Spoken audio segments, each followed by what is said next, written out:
வணக்கம். நான் உங்கள் அன்பான சயின்டிஃபிக் வேதிக் அஸ்ட்ராலஜர் அஸ்ட்ராலஜி பேசுகிறேன். நல்லது நினைப்போம், நல்லதே நடக்கும்.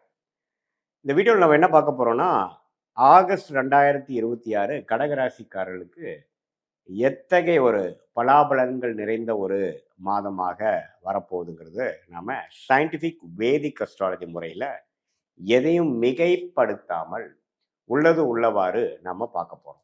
இப்போ என்னன்னா, இந்த அருள்வாக்கு சொல்ற மாதிரியோ, இந்த பரிகாரங்கள் அது மாதிரி மூட நம்பிக்கைக்குள்ள போகாமல், ஒரு ஒரு கிரகமும் ராசிக்கு இது மாதிரி இடத்துல இருக்கும் பொழுது, எது மாதிரி ஒரு தாக்கத்தை கொடுக்க போகுதுங்கிறத இந்திய வேத ஜோதிட அடிப்படையிலான அறிவியல் சார்ந்த முறையில் நம்ம பார்க்க போகிறோம்.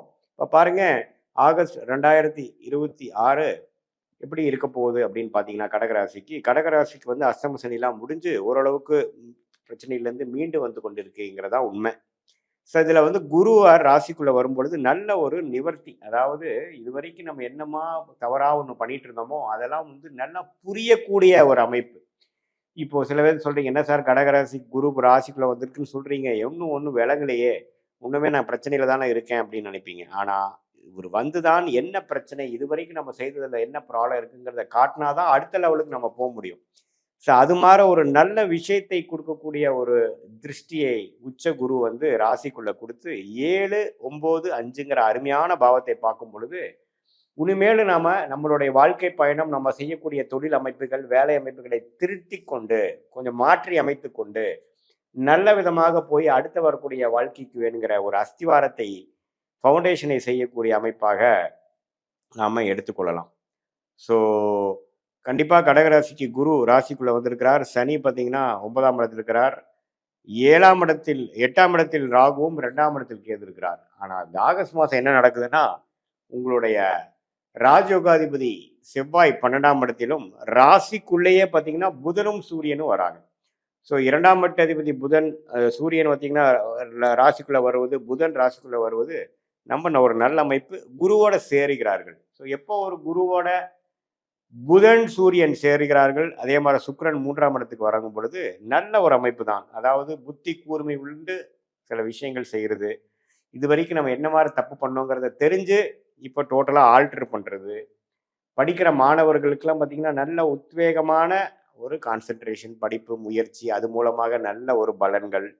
அதே மாதிரி இந்த ஐடி சாஃப்ட்வேர் அக்கௌண்டிங் லைனில் இருக்கிறவங்க, டெக்னிக்கல் லைனில் இருக்கிறவங்க, எலக்ட்ரானிக்ஸ் லைனில் இருக்கிறவங்க, ஆர்டிஃபிஷியல் லைனில் இருக்கிறவங்களுக்குலாம் நல்ல ஒரு தேர்ச்சி, நல்ல ஒரு புரிதல், நல்ல ஒரு வாய்ப்பு தேடி வரக்கூடிய அமைப்புகள் வேணுங்கிற ஃபவுண்டேஷனை கொடுக்கக்கூடிய ஒரு மாதமாகவும் கொஞ்சம் வருதுங்க. ஸோ இப்போ எப்படின்னா, இந்த ராசி இவ்வளோ ஒரு குரு புதன் சூரியனுங்கிற ஒரு நல்ல கிரகத்தின் தாக்கத்தில் மாதம் முழுவதும் இருக்கும் பொழுது, ஒரு நல்ல சில விஷயங்கள் பல மாதமாக போட்டு கொண்டிருந்த திட்டங்கள் வந்து கொஞ்சம் செயல்படுத்தி அதில் கொஞ்சம் ரன்னிங்க்கு வரக்கூடிய அமைப்புகள், அல்லது பெரிய பிரச்சனையில் மாட்டிக்கொண்டு இருக்கக்கூடியவர்களுக்கு ஒரு சின்னதாக ஒரு ஓப்பனிங் கிடைக்கக்கூடிய அமைப்புகள், அதெல்லாம் வருதுங்க.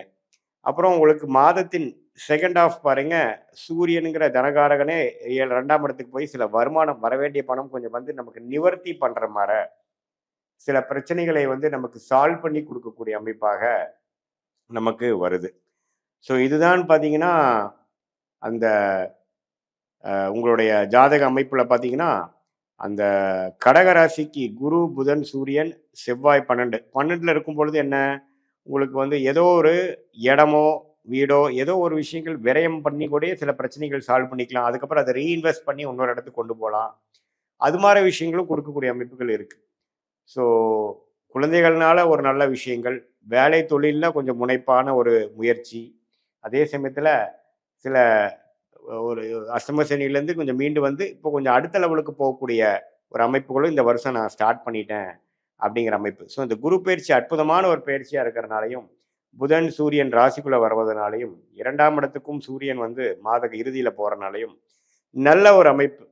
குருவால் எல்லாமே ஓரளவுக்கு திருட்பலம் பெறுகிறார்கள். அதே சமயத்தில் 9ஆம் இடத்தில் இருக்கக்கூடிய சனியை குரு பார்க்கிறதும், அப்பா சார்ந்த விஷயங்கள், அவங்களோட எழுத்து பூர்வீக சம்பந்த விஷயங்களுக்கு அவங்களுக்கும் கொஞ்சம் நமக்கு நல்ல ஒரு அமைப்புகள் இருக்கு. சுக்கிரன் 3ஆம் இடத்துல இருக்கிறனால 3ஆம் இடத்தை மறைந்து செவ்வாய் சனி இருக்கும் பொழுது உங்களுடைய இடம் வீடு வண்டி வாகனம் அது மாதிரி விஷயத்துல கொஞ்சம் கேர்ஃபுல்லா இருங்க. முயற்சிகள், அதாவது நீங்க வந்து இப்போ வண்டி வாங்குறது, வண்டி மாத்துறது டக்கு டக்குன்னு பண்ணாம ரோட்ல போறப்போ கொஞ்சம் கேர்ஃபுல்லா போகக்கூடிய அமைப்பு. இதெல்லாம் வந்து கொஞ்சம் முக்கியமான ஒரு அமைப்பாக கடகராசிக்காரர்களுக்கு 2026 ஆகஸ்ட் மாதம் பொது பலனாக வருகிறது.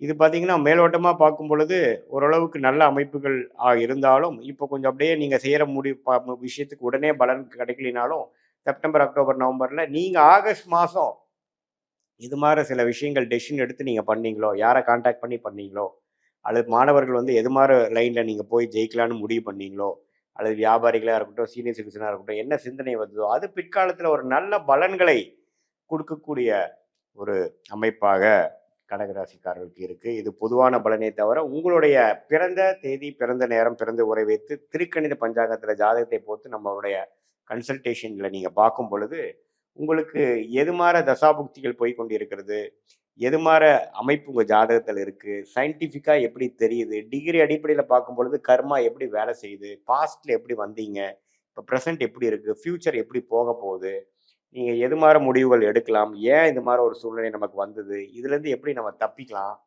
எந்த மாரி திசையில நம்ம வந்து வாழ்க்கை பயணத்தை நம்ம மேற்கொள்ளுமான்னு பண்ணணும்னா, ஒரு நல்ல ஒரு அமைப்புல, ஒரு பிரச்சனை இல்லாத ஒரு அமைப்புக்கு ஃபியூச்சர்ல நம்ம போ முடியும்.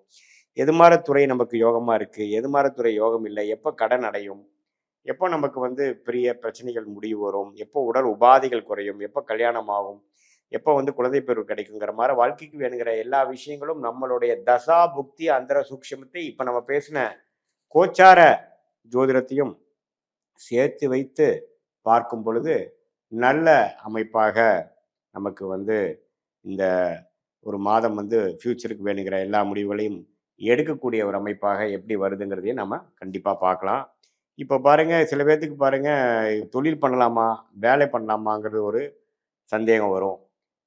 அதுவும் இல்லாமல் வெளிநாடு வாய்ப்பா, அரசு உத்தியோகமா அப்படின்னு இருக்கும். ஸோ நமக்கு யோகங்கள் என்ன, நம்ம கிரகங்கள் எப்படி இருக்கு, எப்படி நம்ம போனால் எப்படி ஜெயிக்கலாம், பாஸ்ட் எப்படி, ஃபியூச்சர் எப்படிங்கிறதெல்லாம் வந்து ஒரு ஒரு கிரகத்தோட ஸ்தான பலம், திக்பலம், திருக்பலம் இது மாதிரி விஷயங்களை நம்ம பார்த்து அதுக்கு தகுந்த மாதிரி உங்களுடைய வாழ்க்கைக்கு வேணுங்கிற ஆலோசனை, எது மாதிரி டைம் லைன்ஸ், எந்த மாதிரி டைமில் எது மாதிரி நடக்கக்கூடிய அமைப்புகள் இருக்குது, எது மாதிரி டைமில் எது மாதிரி விஷயங்கள் நடக்காது, நம்மளுடைய பிராப்தங்கள் என்ன, நம்மளுடைய யோகமான கிரகங்கள் என்ன, யோகம் இல்லாத விஷயங்கள் நமக்கு தவிர்ப்பது எப்படி அப்படிங்கிறதை தெரிந்து கொண்டேயானால் நம்மளுடைய வாழ்க்கைக்கு வேணுங்கிற திட்டங்களை நாமளே தீட்டி எதிர்நீச்சல் போடாமல் நமக்கு ஆகாத விஷயங்களை செய்து கொண்டு நமக்கு எது எளிதில் நடக்குமோ அந்த மாதிரி விஷயத்தை போகாமல் நம்ம சிரமப்பட்டு துக்கப்பட்டு கடன்பட்டு அப்படிலாம் போகாமல் நம்மளுடைய கர்மாவை நம்மளே தெரிந்து கொண்டு அதுக்கு தகுந்த மாதிரியான முயற்சிகளை எடுப்பேனால் கண்டிப்பா வாழ்க்கையில் எளிதில் நம்ம வந்து வெற்றி பெறலாம். பெரிய ஒரு துயரங்களை எல்லாம், பெரிய ஒரு பிரச்சனைகளை நம்ம தவிர்த்து வாழ்க்கையில் வெற்றி பெற முடியும் என்று சொல்ல விரும்புகிறேன். மீண்டும் மற்றொரு காணொளியில் சந்திப்போம். நன்றி, வணக்கம்.